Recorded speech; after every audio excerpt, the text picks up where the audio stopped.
at times. It's that inner belief that I'm not enough that we have to fight, because there are hacks, there are ways of managing, but we need to first shed those layers of beliefs that have us thinking, I can't, I won't, I've never, it's like all these negative connotations that we put on the condition that it's just not gonna, Yeah, that's so you true. know, not gonna let you thrive. But that's with anybody. Everybody has limiting beliefs, but when you have ADHD and you believe that you can't, then that's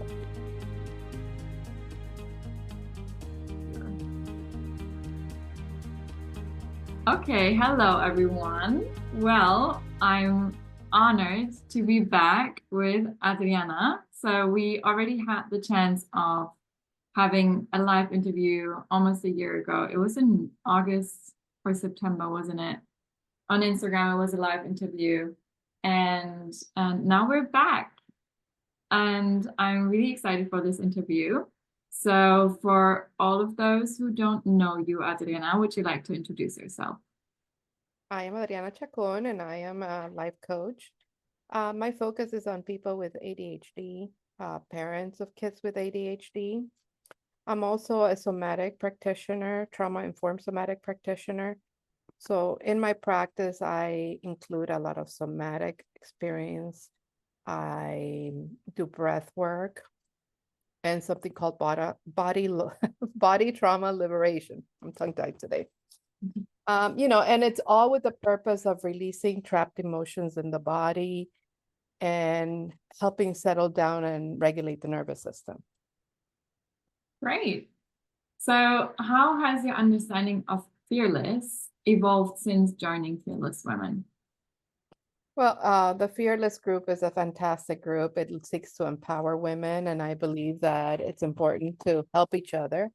We don't succeed alone if we don't bring people with us. So, I think that we continue to work towards helping women that are in need of coaching or any type of support. And I love that. Um, we were so great and grateful to have you.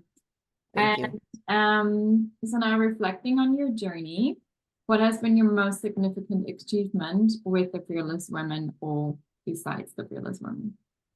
Well, I'm currently working with somebody in the group that came to us through a referral. She's going through a difficult time in life. I'm not going to get into what her experience has been, but it just feels so good to be able to support her. She's asking for support for her child. Being that I'm not in the same city, I can't support her child. Mhm. But, and the coach that we approached about this, she's like, I'm not used to working with teenagers. And I said, you know what? The biggest thing that you can do for somebody is to be an empathetic witness to their hard time. So all you have to do is listen to her and make sure that she knows she's heard. And as long as you do that, then you're helping her mountains. Wow, you said that beautifully. And also that with the Fearless Women, somebody was able to find you, someone who can actually help her. So that's really nice. It's really Yeah. beautiful. And it's just a network of women wanting to support each other. Exactly. Yeah. Why is it important for you to continue empowering women in today's world? Um, I believe that a lot of the hardships that we encounter um, are due to lack of social connections, Mm, especially here in the United States. We live to work and work to live, and it's just like, it's just this one thing. And, I'm fortunate enough to come from a different culture. I'm from South America. And whenever I visit, even though I don't think I could live in South America ever again, there's something about the warmth, the family, the connectedness. mm, I remember many years ago, my son got he had a seizure, and I had just come back from Ecuador. My son had been in the hospital in Ecuador, and like the whole family was there in the waiting room waiting to hear what happened. And it was nothing. It was a high fever, but it was like the outpour of concern for him. We get back to the United States, and he had a seizure. So I had to take him to the hospital. And I was in the hospital all by myself with my two kids. My husband had to go back to work. everybody in my family was calling me to see what was going on, but nobody could be there because we were all so tied into our work. And, and it was so, I felt so alone. Wow. Never want anybody to go through that or go through anything alone. And it's not that I didn't have any support. I'm just saying that the cultures are just so very different over there. If it's a Wednesday night, they'll get together for a birthday party. Here it's like Monday through Friday, we don't party, we don't get together, we don't go out of our routine because we have so many things going on. Yeah. Well, it's a beautiful purpose to connect. Yes, Again. connection is everything. It's everything, that's true. Yeah, sharing the energy. So what inspired you to choose your current focus or niche within the Fearless Women organization or within your own With my own practice? practice? Yeah. Well, I got diagnosed with ADHD at age 40, which is the same time that my son got diagnosed. So I had to travel that journey alone. I mean, not alone, but I had to educate myself about ADHD. I had to learn to navigate my own journey as well as his. And it was a very difficult journey. And I remember through the years, I would tell my son, let's share our story because, in sharing what we know, we may be able to help somebody else. Mm. And, we always had this little thing. It's like, oh, I talked to so-and-so and they're going to get diagnosed and, this worked for them. And we celebrate those little successes of being able to help other people. Fast forward to my 50s, I developed high blood pressure. So I got afraid of taking the stimulant medication. So I stopped the medication. I was really having a very hard time. Through coaching and all the training that I've done over the last couple of years, I realized that a lot of my ADHD symptoms can be managed through the modalities that I've learned, which are meditation, breath work, and nervous system regulation, to the point that I function without medication now. Mm. So, back in the day, I thought medication was the answer, and it is for many, many people. I'm not discounting that, but I'm saying that there's a lot of ways to support the nervous system. Lack of focus can be cured through meditation, and it's not something that you're going to be able to sit there and meditate. No, it's a skill that you have to learn and you have to nurture. But once you nurture that, then the focus starts coming back, or you develop a skill. It's like a muscle.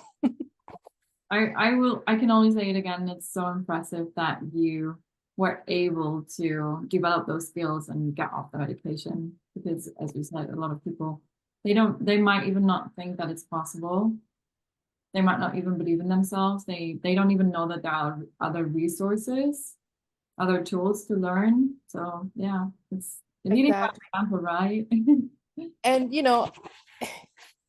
when you listen to Dr. Gabor Mate, he talks about trauma being at the forefront of ADHD, and some psychologists really resent that. Mm-hmm. And I'm not saying that ADHD doesn't exist and that it's trauma, but having ADHD and trying to live in a world where you don't fit in and you may not be able to measure up in certain metrics can be pretty traumatizing. Yeah.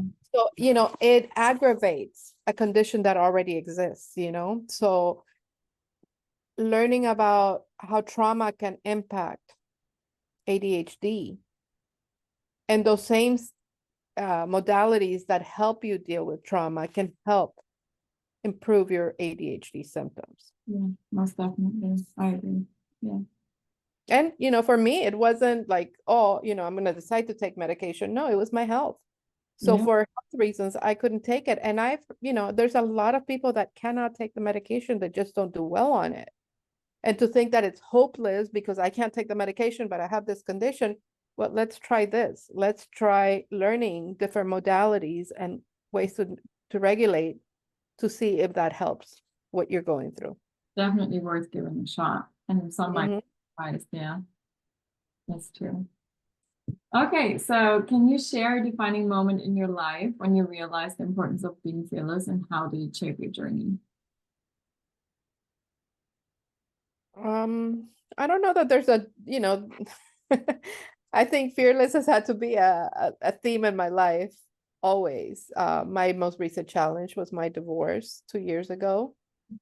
Um, and the understanding that, what at the time seems like a huge negative, if you keep going through and you have faith and you believe in yourself, which I had to start doing all over again. I mean, I've always been somebody that fought my own battles, but losing the half of your other half after 30 years was pretty destabilizing. But coming back to myself and developing the relationship that I have with myself today and believing in me and just modeling to my daughter what happens when you're faced with a challenge and you have to get up and thrive no matter what, then I've accomplished what I needed. That's great. Yeah, setting a good example.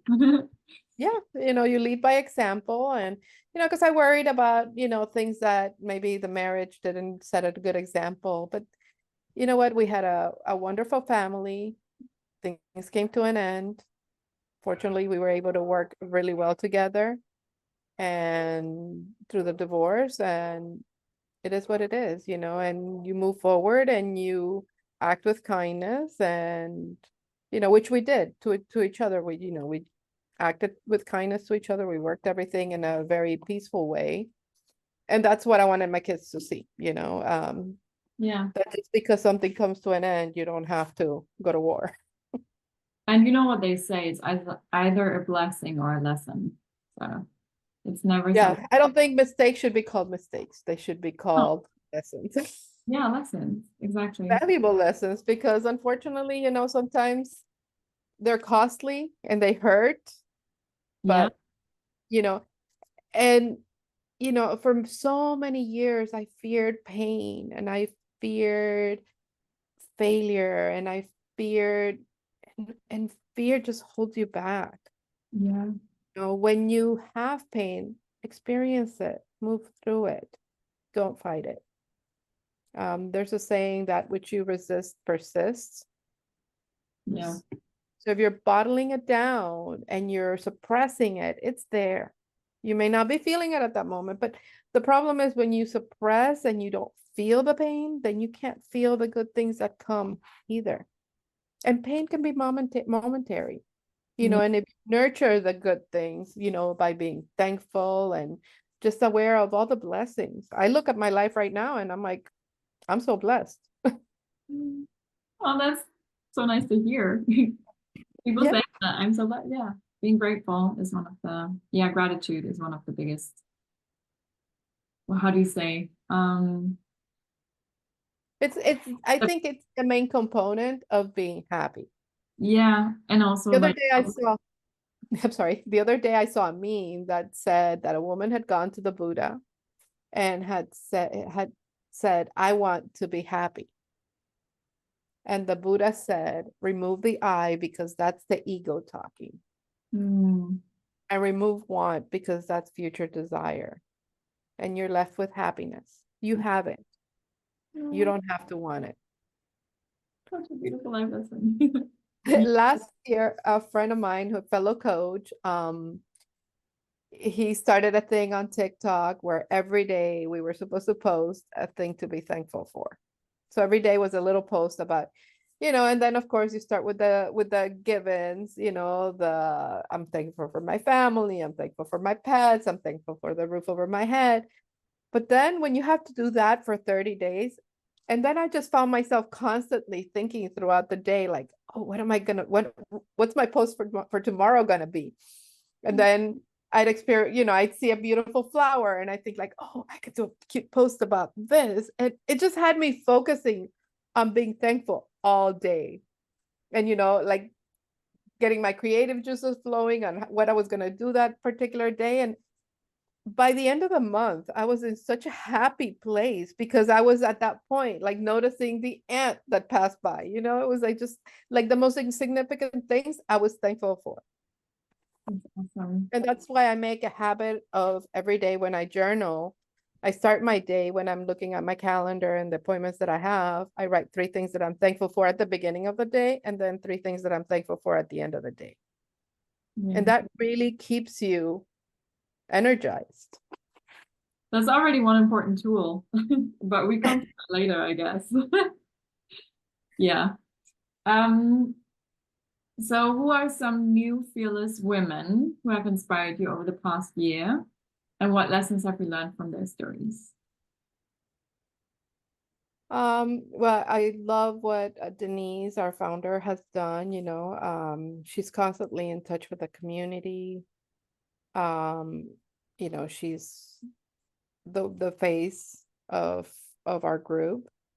Akriti, who helps us run Fearless Women and helps with the logistics. Natalia, who lives in Spain and, has had to go through her own adversities. Lorena, who's currently going through a family tragedy and is still there for other women. And, you know, I know that the community has been there for her in her own time of sorrow. Nice.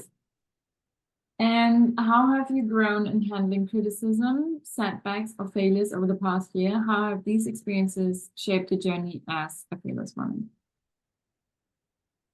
Can't think of any criticism. I love my community. I love my friends and family. They're all very supportive. Um, I haven't really had any setbacks in this past year. I just feel like this past year the wind has caught my sail and I'm moving forward.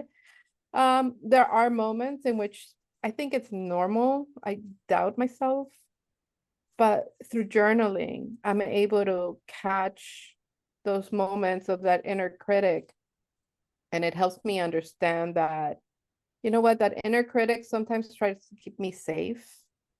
The inner critic is the one that brings the fear. And I've been working on a therapy modality that's called internal family systems, and it's identifying the different parts of yourself. So in this, there's you in internal family systems, you have different characters that form all of you. So there's the managers. The managers are those perfectionists that want everything perfect, that want to keep a tight schedule, that just wants to keep everything orderly. But sometimes when we strive for that, then we negate opportunities. We don't enjoy things because we're so tightly wound. There's a firefighter that I've learned to recognize, and it's my shopaholic. The shopaholic makes me feel good when I'm doing it, and it's fantastic, and it's fine to go out and buy things, but not when you're trying to suppress feelings. Yeah.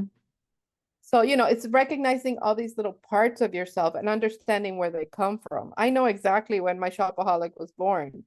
It was born when I came to the United States and I realized that I could buy anything. And, we would sit with catalogs. I don't know if you've ever seen a catalog, but we would sit with catalogs and make a wish list of everything we wanted on that catalog, and then things would magically appear. And I think through the years, I learned to, like just ignore my feelings because I was busy, I was suppressing it through shopping.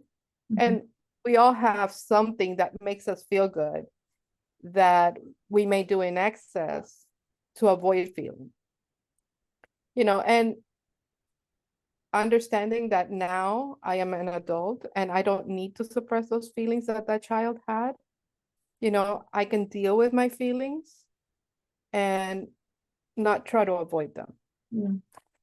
So that's been really interesting, just discovering this new modality of seeing myself and understanding that I'm indifferent. You were saying about the how do you call this, the system of internal family systems. Yeah. So I'm sure that so many people that are listening right now to this, they can relate with a shopaholic, for example, like suppressing the feelings and then finding something else to do instead of facing your emotions. So yeah, thank you. And that's where journaling comes in. It's like every day taking account of what you're feeling, what you're going through. Yeah. And when I remember when I first discovered my inner critic, I was like, you know what? I'm not even going to listen to her. She's not being nice. And in one of our coaching practices, somebody named it Felicia, and I named it Felicia too. So I was like, bye, Felicia, don't want to deal with your inner criticism. And then one day it dawned on me, what if I took a different approach? Why don't I try to understand where she's coming from? You Yeah. know, what is that inner critic trying to accomplish? Yeah. And I look at that inner critic with love and compassion because she has a function. She's trying to keep me safe. Yeah.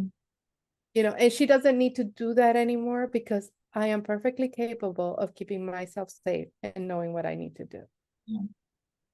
So recognizing that the person that I am today, I'm not that 11-year-old that felt out of control, and talking to that 11-year-old and nurturing her and helping her understand that we're not in the same place. Yeah. It's such an important message. Mm-hmm. It's such an important message. I think a lot of people underestimate that, but Yeah. I'm on the same page.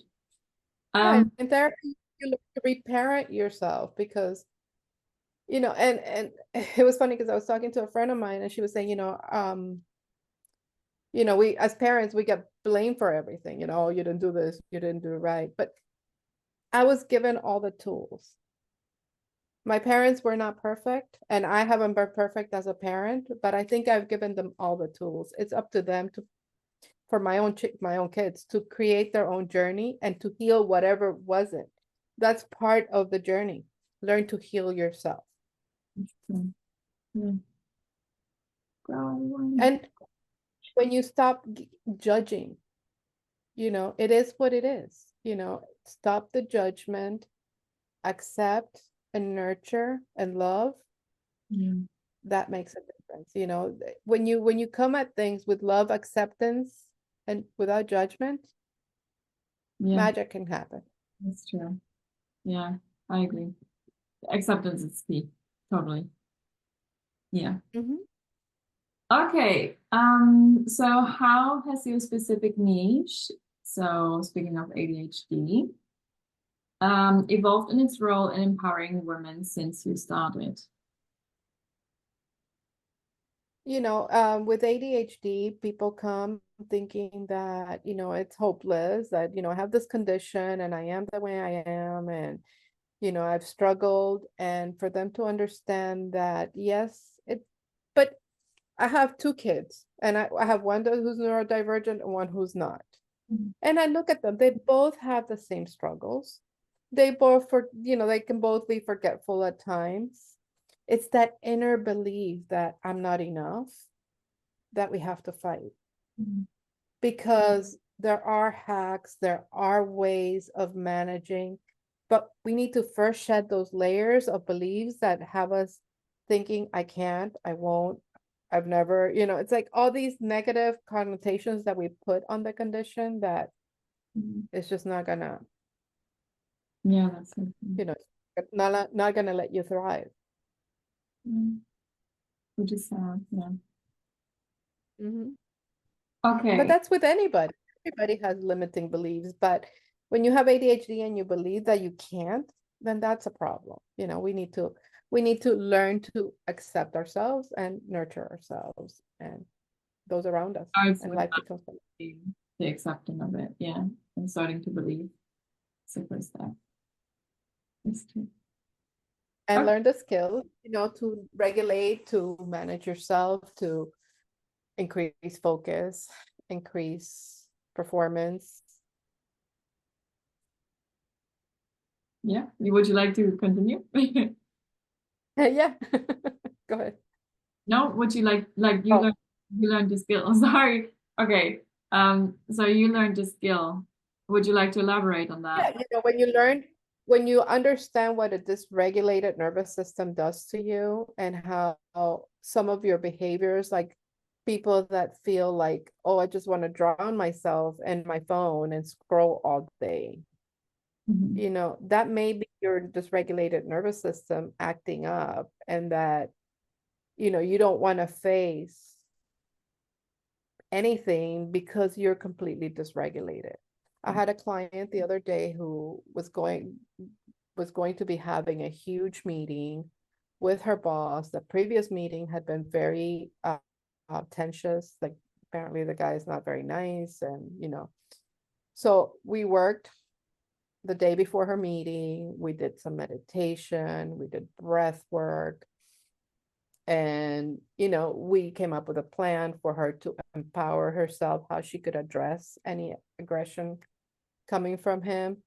And she just gets so very nervous that she can't even focus. So I gave her direction of what to do 15 minutes before the meeting, how to practice her breath. And she came out of that meeting feeling so empowered because she felt ready. She came from a regulated place, and it was a completely different experience. She's, afterwards she said to me, she goes, normally when he asks me a question, I can't even talk. She goes, I sound like a bumbling idiot. And it's not, she was able to perform in the way that she wanted to in handling the conversation because she came from a much better place. That's a beautiful success story. When you start to see how it actually works, yeah. It's so nice. Yeah. Okay. Where is the next question? So, what practical strategies or techniques related to ADHD? I think this is what we kind of covered already, but let's go again. So what practical strategies or techniques related to ADHD have you discovered recently that can help women empower themselves and others? Again, breath work, meditation, the practice that I do, which is called body trauma liberation. It's really based a lot in yoga. So if I could tell any woman, any young person, it's like the younger you embrace a yoga practice, the better life will be, because yoga really can bring you to your center. And all these things, somatics, breath work, have a birthplace of yoga. Mm-hmm. And I think that, obviously, like the breath work that I do is more developed, and it's not, yoga centric, and you're not doing the movements, but this one modality will help so much with nervous system regulation, and it'll help with your health, with releasing emotions in your body. Every yogi will agree. You're not. So yeah. Yeah, and I wish I would have discovered it for so long ago. And it's funny, my father was very much into yoga, and because he kept pushing it down my throat, I always had a resistance to it. And now that I embrace it, now my kids look at me like I'm nuts, and I'm hoping that one day they'll embrace it. Yeah, they will. Give them time. They need to discover it themselves. Yeah. Their own journey, as you said before. That's true. And lead by example. Hopefully they see how I thrive, and they can see, wait a minute, maybe she had something, maybe this was something to be looked at. They will see it. Yeah. Okay. Next one. What are some new obstacles or challenges women face in ADHD, and what innovative solutions have you found to help overcome them? If there are any. I don't think that there's any new challenges. I think for a lot of women, understanding that their shortcomings, or what they view as shortcomings, are rooted in a condition that can be helped. That, educating yourself and trying different things Mhm. can give you relief. So I don't think it's a new challenge. It's just, opening up your horizons and being open to different things. Yeah. I think it's the biggest challenge. Yeah. Okay. Perfect. Okay, coming to the ending questions. So, how has the collaborative spirit of fearless women influenced your approach to your work and personal growth over the past year? I've always believed in helping a community. I mean, when my kids were growing up, I was very involved in their school and volunteer work. And I still do that. For me, giving back to a community and helping others is more rewarding than anything. Um, the other day, I belong to a group, it's called Listeners. And basically what we do is we give half an hour to a child every week, and we go there and we listen. We're not there to provide solutions. We're not there for anything other than to listen and mirror back to them. And we're not allowed to talk about what's going on with a particular child with anybody. So we have monthly meetings, volunteer meetings, to discuss, anything that we feel needs to be discussed. So one volunteer came to us and she said, this kid has such severe ADHD that I can't even get him to sit down, and we can't talk because he's bouncing all over the place. So I explained nervous system regulation, and I suggested a game. It's called cotton ball soccer, and it's super simple. You put two sticks in the table, one across from each other, and then you put a cotton ball in the middle, and then you play cotton ball soccer, and you're trying to score on each other by pushing the cotton ball over the stick in the opposite direction. So I explained that game, and I forgot all about it. Then we saw each other at the end of year breakfast, and she walked up to me and she was like, that suggestion you gave me was so great. She goes, I played the game with the little boy right before, as soon as I got there, and it really did settle him. He was, why? Because he was doing breath work without knowing he was playing a game, but it was really getting him to breathe. And that's, so, she said, after we played the game for 5 minutes, he was, he was a different child. He was able to sit down and have a conversation. And then she said to me, she was like, he loves the game so much that he taught it to his dad and they play at home because he said it makes him feel good.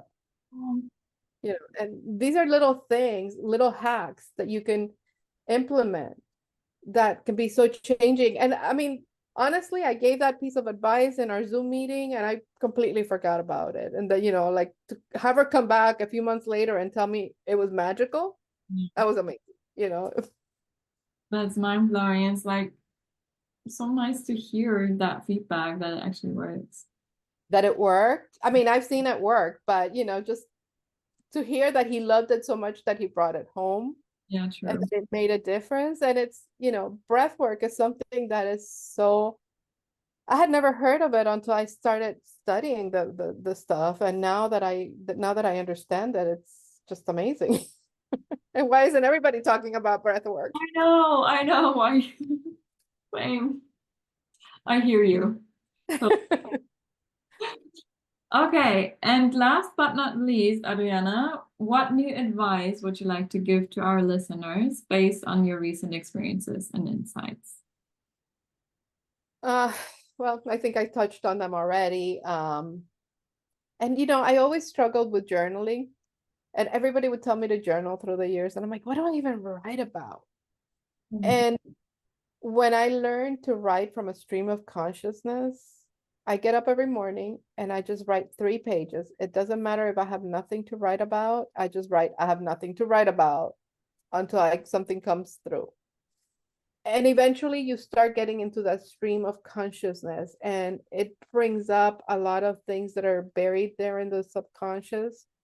My daily practice of gratitude in the morning and at night.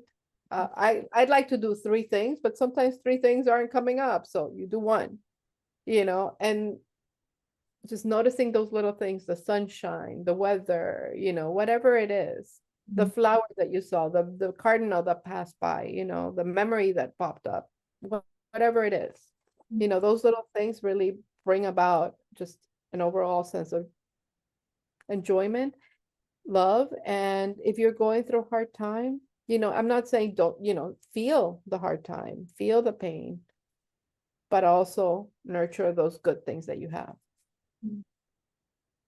And Yeah, and the brain is, we start reprogramming the brain. It's creating new neural pathways when we focus on the good. And the brain, unfortunately, is more geared towards focusing on the negative. Yeah, So that's a skill that we have to gain. yeah, that's true. Yeah. Wow, powerful last words, Adriana.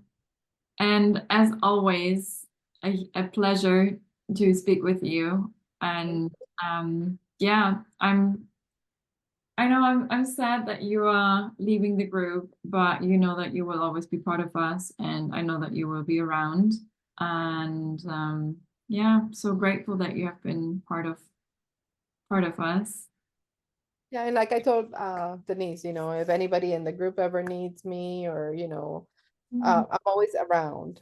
I just, have a lot of commitments on right now that I feel that I need to open up space for a new fearless woman to come in and infuse the group with her knowledge and her wisdom. Yeah. But you will always be part of us, and it was Absolutely. it was a pleasure working with you alongside you, and always a pleasure speaking with you, as I said. And yeah, if you do have any last words, or would you like to say anything else, share anything else? Well, nothing. I just hope that the group continues to thrive Mm. and continues their good work. And, if you ever need me, Yeah, reach out. we know where to find you. Absolutely. Perfect. Okay, so wishing you all the best for Thank your own personal journey. And same goes out to you. If you need anything, we will always be here for you. So don't hesitate to reach out. And thank you so much for your time and energy today. thank you. And yeah, have a wonderful rest of your day and a wonderful start into the week. And I hope to hear from you soon. And And enjoy to you. your trip to Bali. Thank you. Bye, Adriana. Bye.